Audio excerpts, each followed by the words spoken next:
less focus on party architecture and structure and more focus on the personnel and the charisma that's often seen as a priority, other than the longevity of the structures that ought to be put in place for the parties to outlive those who have formed the same parties? You see, in devolution, we always say that resources follow functions. In politics, we say that members follow founders. Today, you'll realize that actually in every political party, the members of that political party are there, glued to it because of the founder or the leader of that party. Upon the exit of that party, you realize that members will also depart, majority of them, nearly 90%. When Raila was in NDP, upon his exit, NDP remained a shell. So members follow the founder because of the charismatic pool, which is gravitational to the membership of that party. And you realize that upon the expunging of Section 2A from the defunct constitution, or repealed, you realize that it was the age of multi-party democracy. And that was the second liberation that people were fighting for. This liberation was also another pull or drive for us to institutionalize political parties. Today, as we are speaking, we have got even political parties and their place entrenched in the Constitution and various enabling pieces of legislation.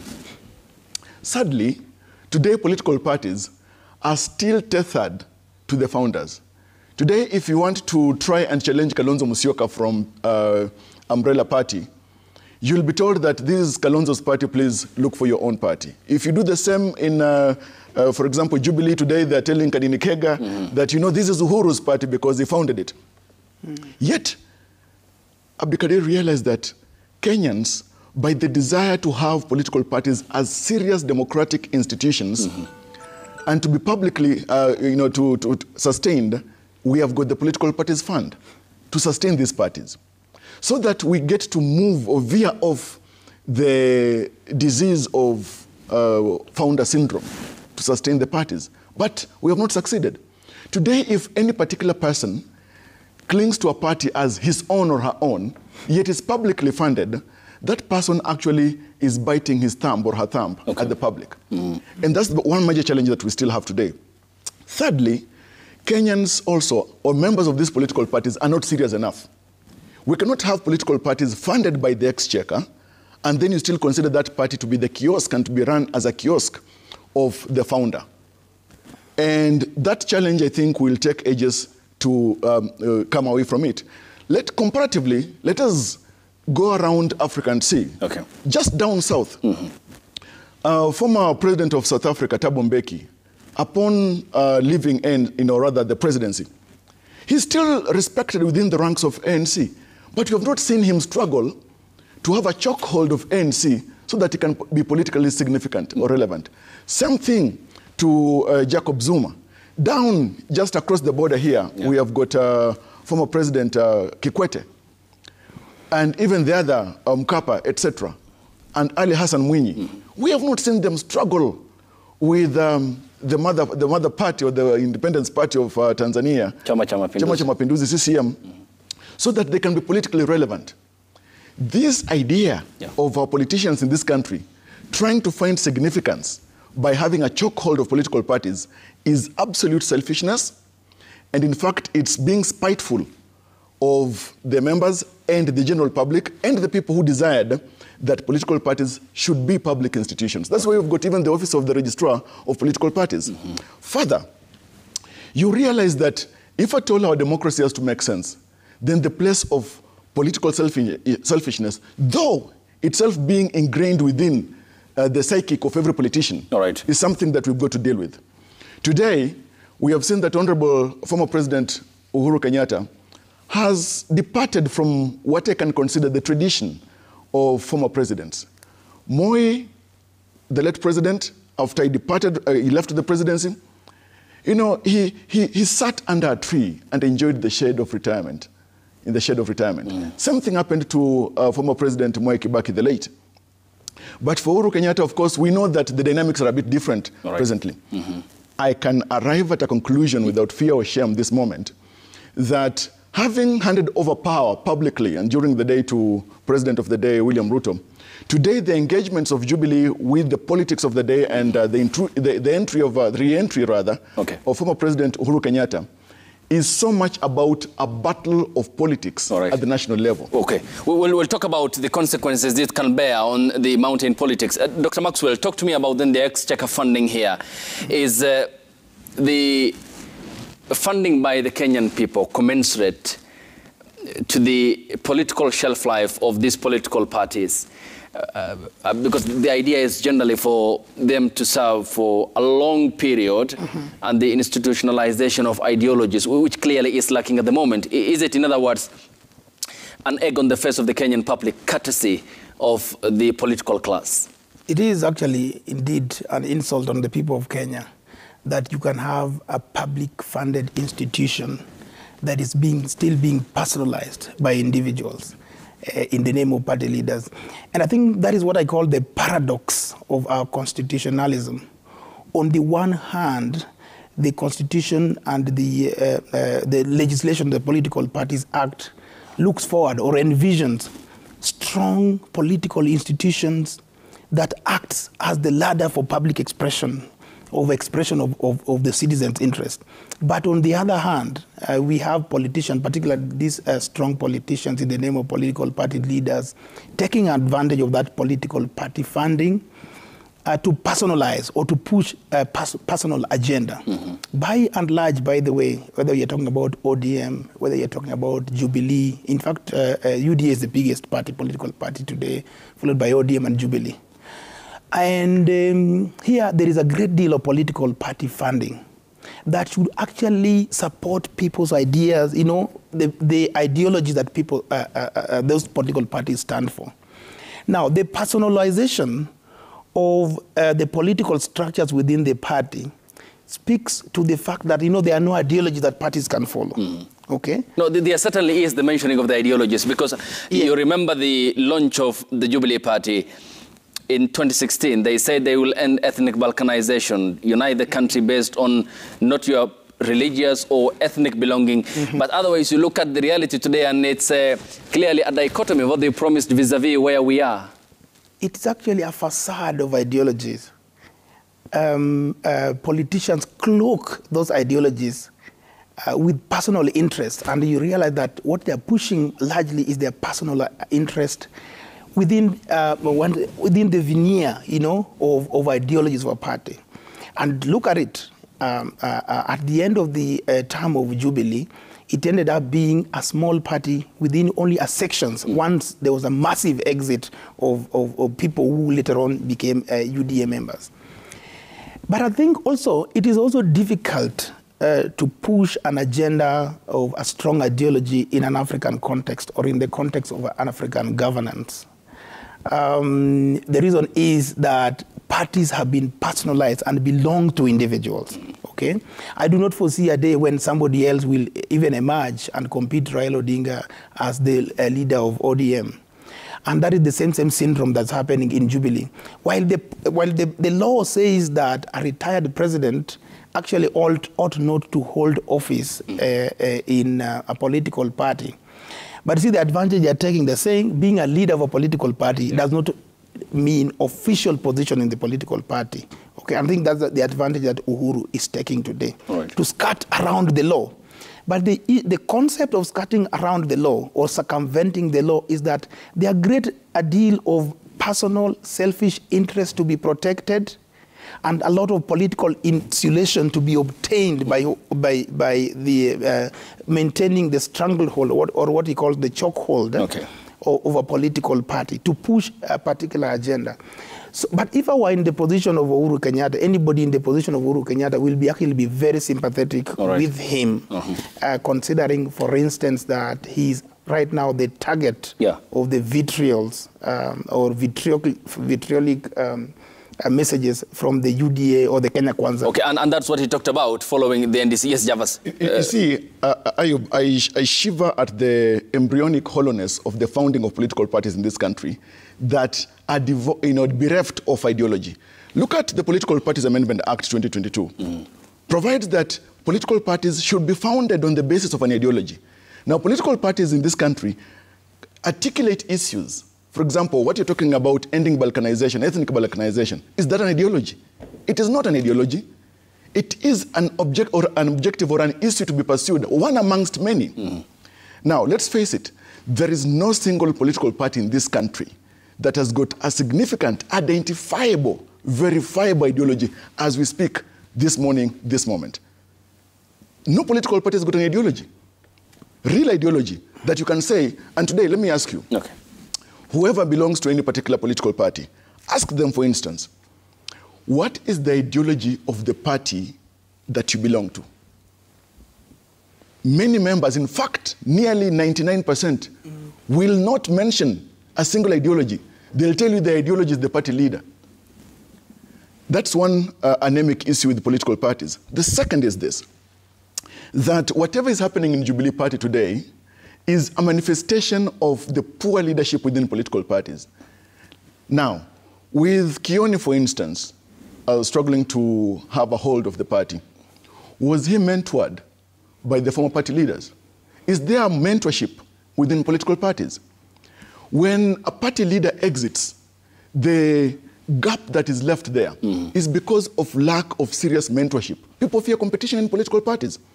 If at all any person within Jubilee would have wanted to demonstrate, to raise their head above the water levels and show that they have got ambition to take over leadership of that party, they would have been decapitated. And so the lack of political mentorship also is a demonstration, and clear demonstration of what is happening in these political parties today, Jubilee included. Okay, but then, Dr. I'll come to you. Jarvis, still on you.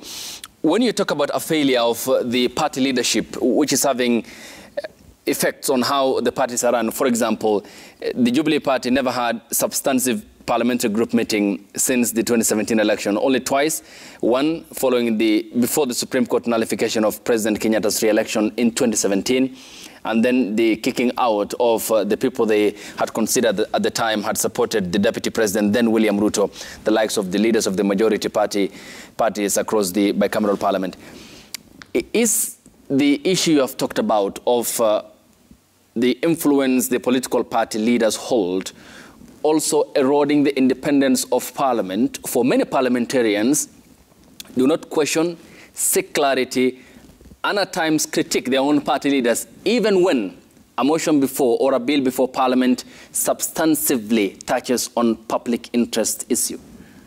For ages, the political demagoguery in this country has been and that remains baffling.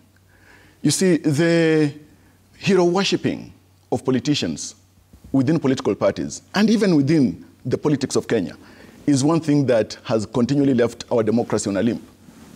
Today, for instance, the issue you cite of lack of failure to organize parliamentary group meetings for about 5 years, doesn't that demonstrate poor leadership on the part of former President Uhuru Kenyatta, as he then was party leader of Jubilee, as he still is?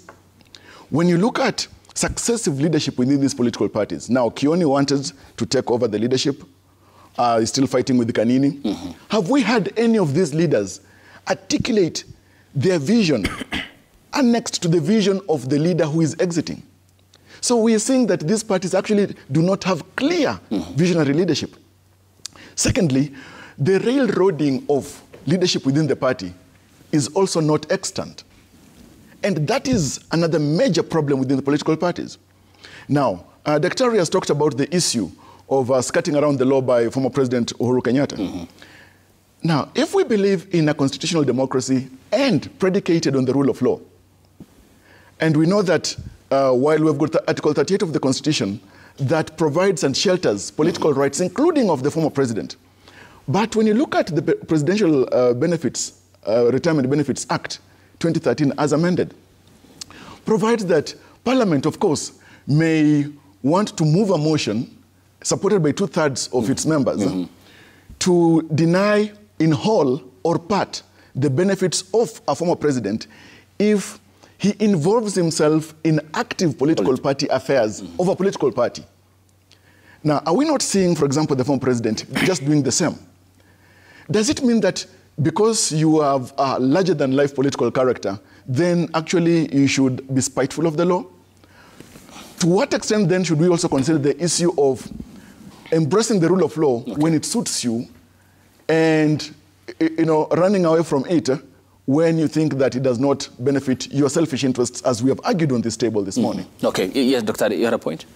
Yes, I had a point, and I think it's too much. We expect too much of these political parties to have ideologies, yet we do know that political parties are actually vehicles for capturing power.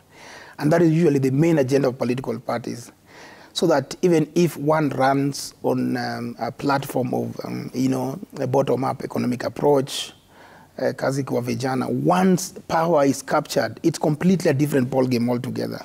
That's the reason why you don't see any of those hustlers in the government or in the cabinet. Okay, but Dr. Is it a different ballgame in our context of a democracy?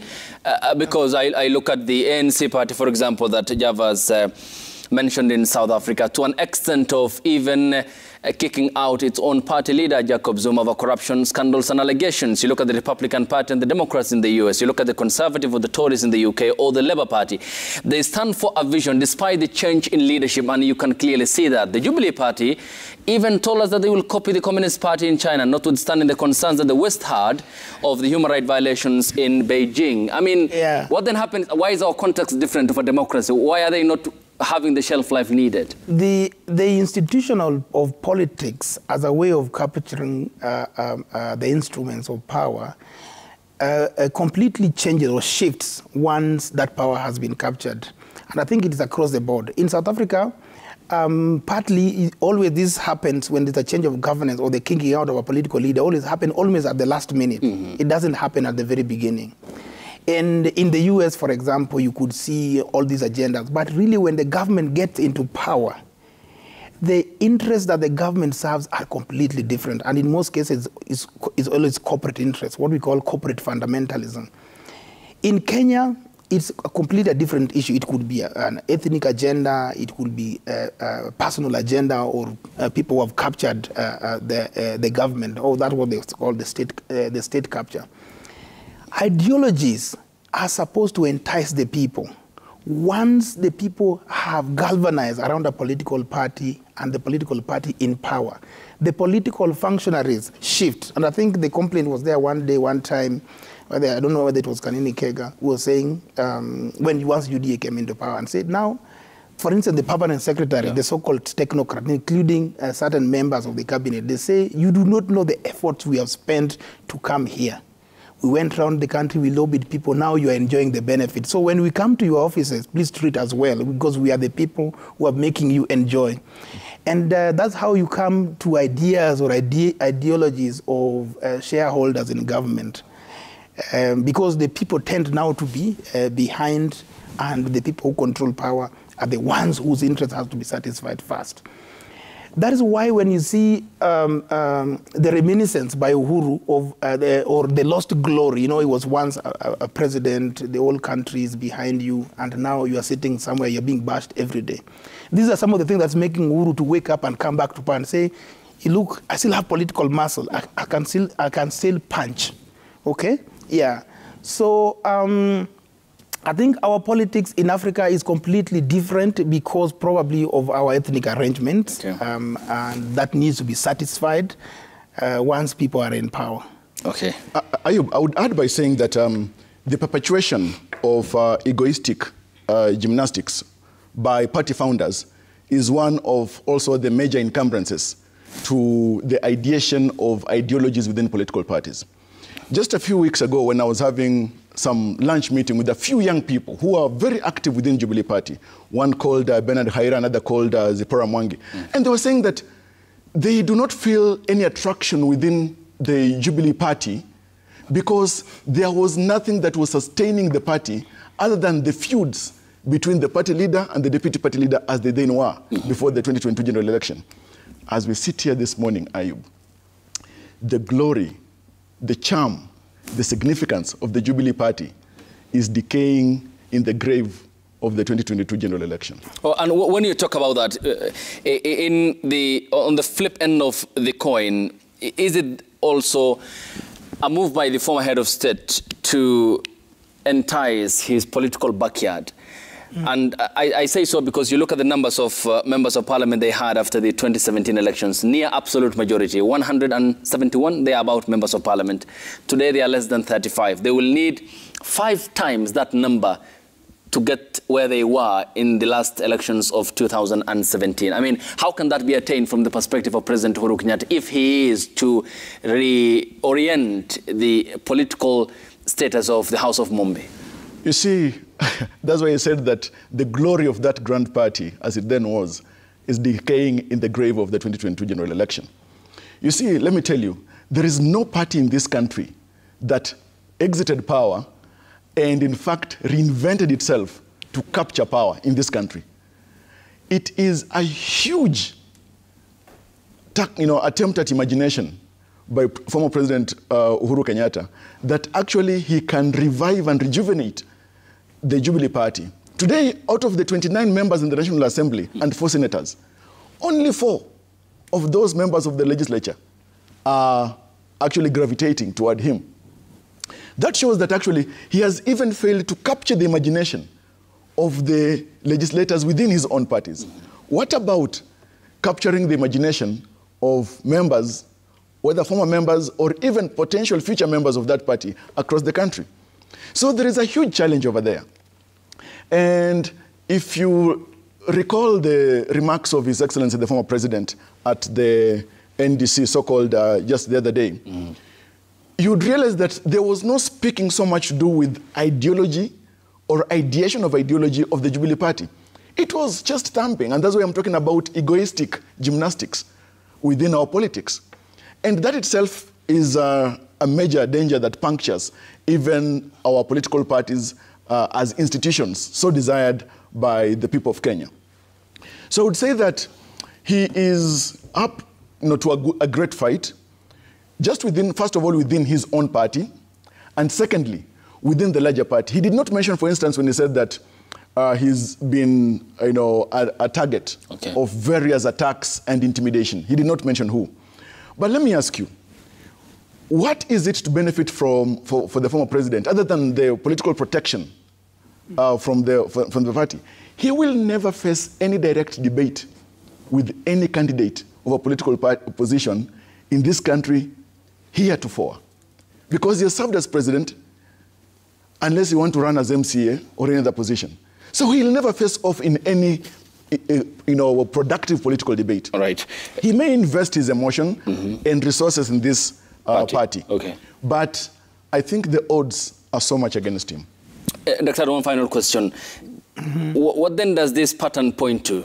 Because we have looked at KANU, we have looked at the PNU party, we have looked at the Jubilee party now, and clearly there has been a vacuum, especially when it comes to the party leadership and the feud that often dots these political parties.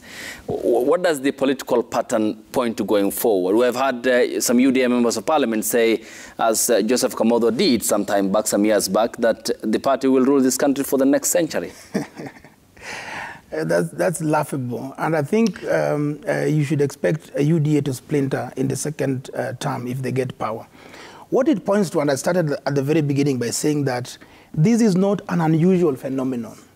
In fact, the phenomenon that we are witnessing now, the former president still being so much active in politics, is historical. And make no mistake, while the former head of state may still want to be politically relevant, and the splintering of parties or the shifting of alliances or allegiances is something that has always been there right from independence. And we saw the dissolution of KADU to join KANU. Later on, we saw, of course, Kenya was one party state for quite a long time. But after the 1997 elections, UNDP folds and joins KANU. And later on, the handshake. So it's a phenomenon that is very common, it's not very unusual, and you should expect that in the second term of UDA, if Kenya Kwanza remains solid, that the same will happen, and William Ruto will still want to be the leader of that party, even post 2032. Reason being that the political relevance that a former president retains or a former head of state retains acts as some sort of insulation or political insulation. Because there is always a tendency, particularly in African governance structures, that the exiting government is always treated with a lot of witch hunt. You know, they always face a lot of hostility from the new government that takes over. So that political insulation is highly advised, and I think Uhuru is right in doing it so. And you can see, and I can predict that Uhuru's objective is only short-term. Once the political waters settle, and because even within the Kenya Kwanza, there could probably be some cracks, because remember, the cake is still being shared, and some people are still feeling that some people are getting lion's share. So once the cracks, once political water settle, Uhuru will exit the scene, I can predict. Okay, thank you. Let's now sample the feedback on the hashtag Daybreak. The SMS code is 22422. At Citizen TV Kenya, at Ayub Abdikadir, and at Safin_Cheng, and look at what you are saying here on the broadcast. Bob Otieno Owino says political parties in Kenya are briefcase parties owned by the tribal chiefs, unless we go like the Chama cha Mapinduzi in Tanzania and the African National Congress in South Africa. We still have a long way to go to avoid these confusions we are experiencing today. Next up, Okelo Mwalimu says, even though I may not be privy to the Jubilee Party's constitution, I think I know that the party leader is Uhuru Kenyatta. If the PL, according to their constitution, has powers to convene NDC, the National Delegates Conference, then the registrar of political parties should acknowledge and effect the changes made in such an NDC. Next is Musoma, who says, considering the timing, this change of guard in Jubilee is a well, he means, crafted strategy by Kenya Kwanza to obtain the required number of votes to pass the controversial Finance Bill 2023, where Azimio has a dissenting opinion. Bob Otieno Owino again says former President Uhuru Kenyatta is continuing to ruin his reputation by engaging into Jubilee leadership confusion, and Azimio la Umoja One Kenya is sinking itself deeper by getting into this mess instead of energizing for 2027. Gentlemen, thank you for your time. It's all appreciated. Javas Bigambo is governance and political commentator.